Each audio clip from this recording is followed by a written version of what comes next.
Anything you can do on a computer today or a computer of the future could be done on Alan Turing's original 1938 Turing machine. And so this means if we find a limitation on Turing's 1938 machine, that it applies today. Now, today's computers can do things millions, billions of times as fast, but if there are hard limitations, those hard limitations are going to hold. Today, they are going to hold into the future. So therefore, we don't have to worry about these supercomputers coming up and trumping all of these claims, which we're going to talk about now. Here is a big word that kind of enhances the idea of our exceptionalism, and that word is algorithms. Everything that is done by a computer is run by an algorithm. An algorithm, it's a fancy word, but it's simply a set of rules to be followed in problem-solving operations. All computer code is an algorithm. You have an algorithm on your shampoo bottle, right? What is it? Wet, apply shampoo, lather, rinse, repeat. Unfortunately, if a computer was looking at this, what would happen? You would wash your hair forever, wouldn't you? Because it doesn't say rinse once, it says repeat, which I think the computer would say, let's repeat and let's do the same thing again. So you'd have very, very clean hair. We also have the recipe for a cake. All recipes are algorithms. The input is a set of ingredients, and then you have the algorithm for cooking the cake. You know, butter a pan, mix the stuff together. I'm not a cook, but you understand. So algorithms are exemplified by the idea of a recipe. Every computer page that you look at has a recipe associated with it.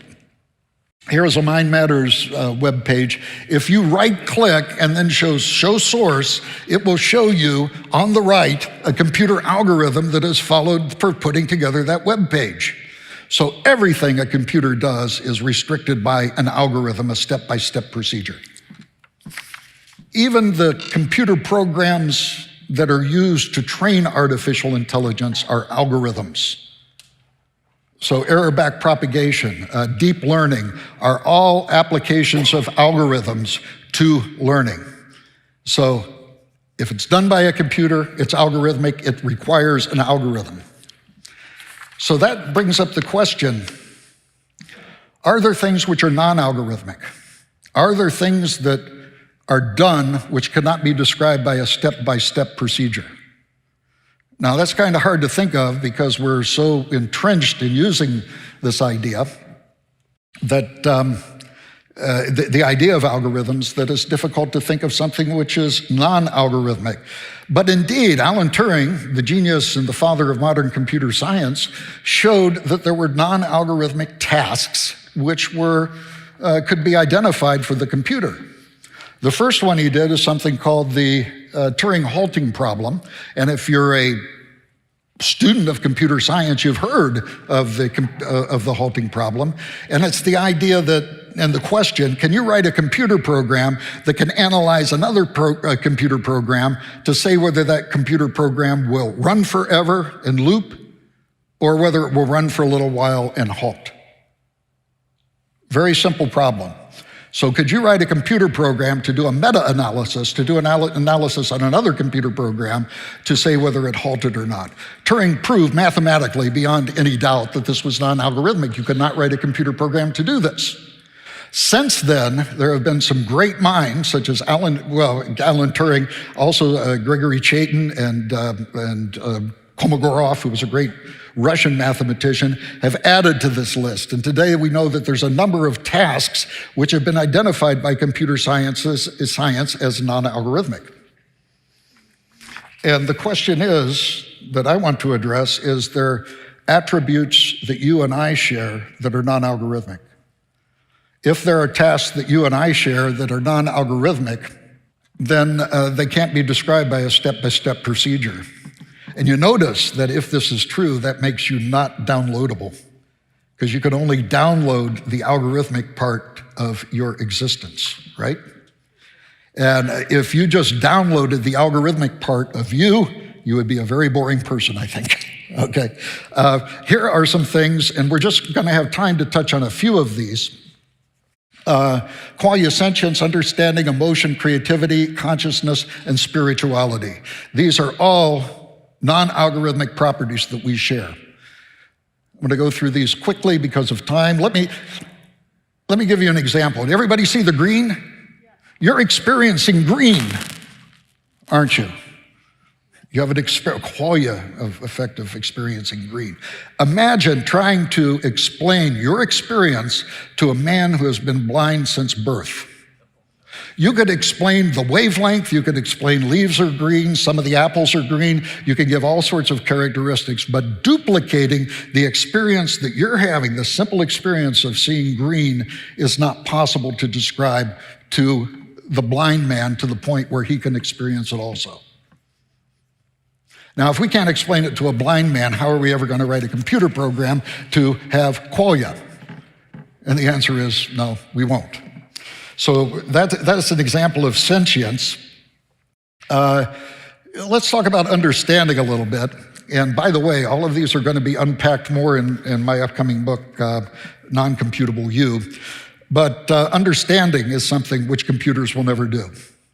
Computers can add the numbers 6 and 4, but guess what? They will never understand what the number 6 means or the number 4 means in the most simplistic terms. This was established a long time ago by John Searle, 1980, so this is over 40 years ago, where he made this argument which still stands strong today. Searle says, imagine the following. I do not understand Chinese. Put me in a room with a lot of file cabinets.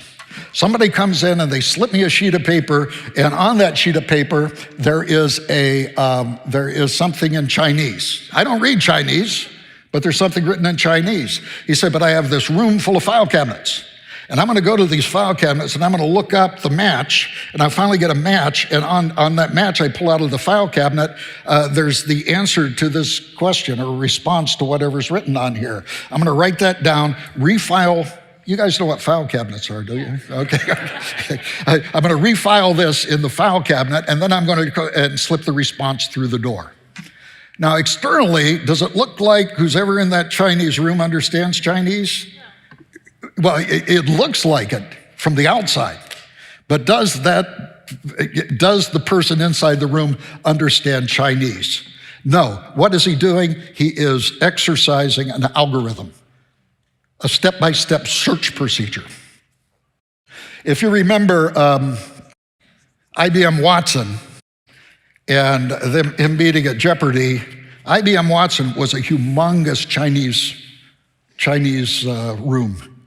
In other words, they had all of Wikipedia available to it, everything on the web available to it. Do you think Watson understood anything that it responded? No, it was just generating an algorithm which was void of understanding. David Glartner, who is a PhD professor at Yale, said something very interesting about Deep Blue and understanding. He said, the idea that Deep Blue has a mind is absurd. How can an object that wants nothing, fears nothing, enjoys nothing, needs nothing, and cares about nothing have a mind? It can win at chess, but not because it wants to. It isn't happy when it wins or sad when it loses.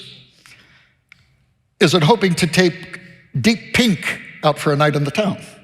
It doesn't care about chess or anything else. It plays the game for the same reason a calculator adds or a toaster toasts, because it is a machine designed for that purpose. There's no understanding of chess. In fact, you could not go to Deep Blue and said, explain me the rules of chess. They couldn't do that. Okay. Moving quickly, this one I think is one of the biggest. This is the idea of creativity. Humans have the unique capability of doing something creative. There was a MIT professor who noted that all creativity requires abandoning of previous dogma in order to come up with new ideas. For example, Einstein, as Steve was talking about, had to abandon the idea of ether. Right? He had to abandon the idea that the speed of light was relative. He had to abandon all of those things in order to come up with the relativity theory. And that's kind of an extreme example, but that's in general the way that it needs to be done. That's the reason I have this illustration here. If you haven't seen this illustration here, it's where the term thinking outside the box came from. And you have to think outside of the box in order to be creative. Computers can only think inside the box. Now, how do we define creativity? I criticize people for defining creativity, or for using words not defined. How do we do this? Some people say the Turing test. The Turing test has been shown to be ineffective. It's gamed. It is an ineffective way to show creativity. Rather, I like the proposal made by Summer Bringsjord called the Lovelace test for strong AI. And that is as follows. Strong or general AI will be demonstrated when a machine's performance is beyond the explanation of its creator. The idea is when you generate a program, it's going to do what you tell it to do, right? And if it does something other than what it tells you to do, or than what you told it to do, it is possibly being creative. Now, this doesn't mean you're going to not get surprising answers. You get surprising answers many times. But you will not get a creative answer because that answer was in the realm of the intent of the programmer. For example, if checkers went on and played chess, or AlphaGo explains Go, you can't go up to AlphaGo, which is the program that beat Lee Sedol in the championship game, and you can't go up to him and say, you can't go up to AlphaGo and say, how do you play Go? He couldn't answer. I mean, even that degree of capability because it wasn't programmed to do so. Thus far, nobody has passed the Lovelace test. All computer programs have done what they were designed to do. There is no degree of creativity there. So with this, how am I doing on time? Okay, I'll keep on going until somebody stands up and moves close to me. So there's questions. Can AI create music? No, it can't create music. Do you know what a typical scenario of creating music is? Say you want to have a computer program, artificial intelligence, generate Baroque music. What do? You feed it a bunch of musical scores which were written by Bach. What's it going to generate? It's going to generate a musical score which sounds like Bach. It is not going to generate anything that sounds like Wagner's music or Schoenberg's music or any of the more modern music. It's only going to generate things that sound like Bach. It just does the interpolation.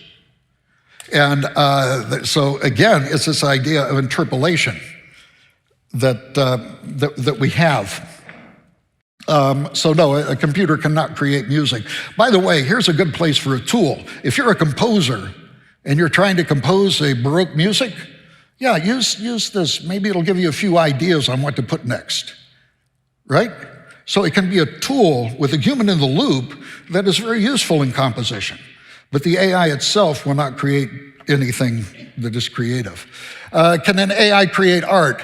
Here is a here is a painting. Have anybody seen this painting?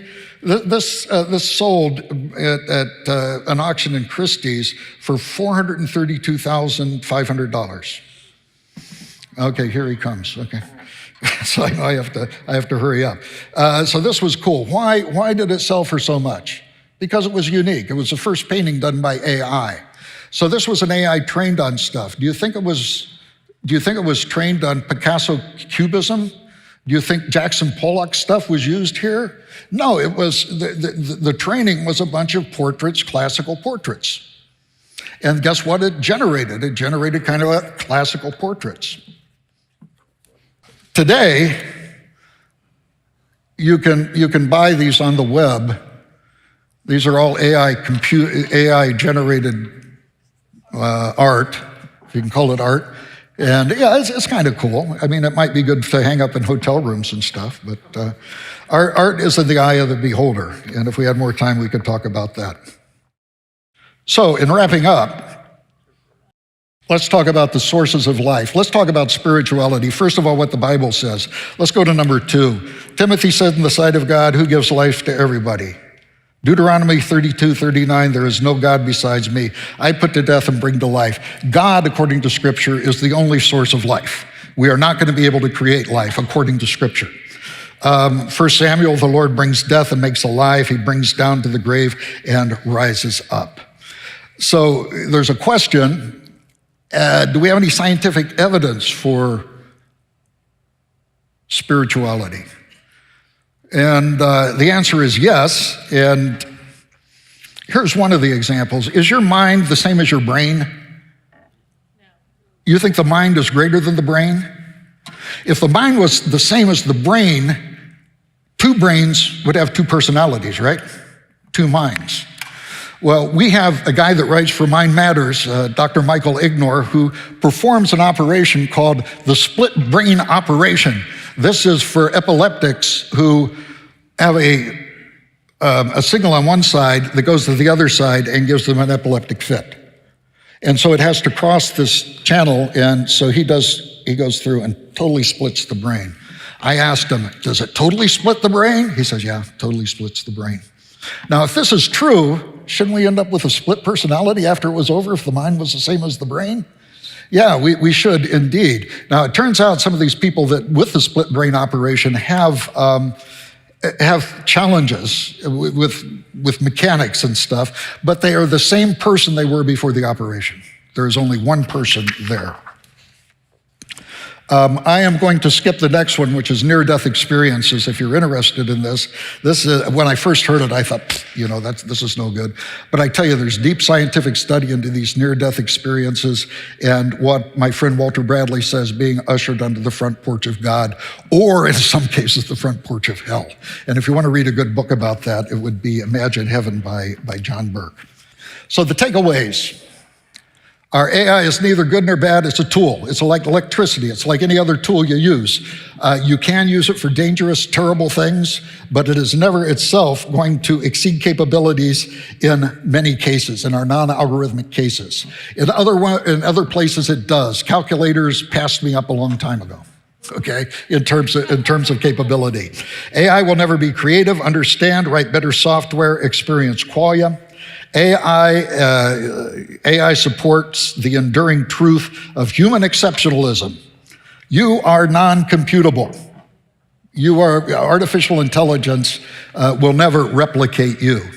And the bottom line, Psalm 139 says the summary, that you are fearfully and wonderfully made, just incredibly, beyond explanation of any materialistic description such as algorithms and AI.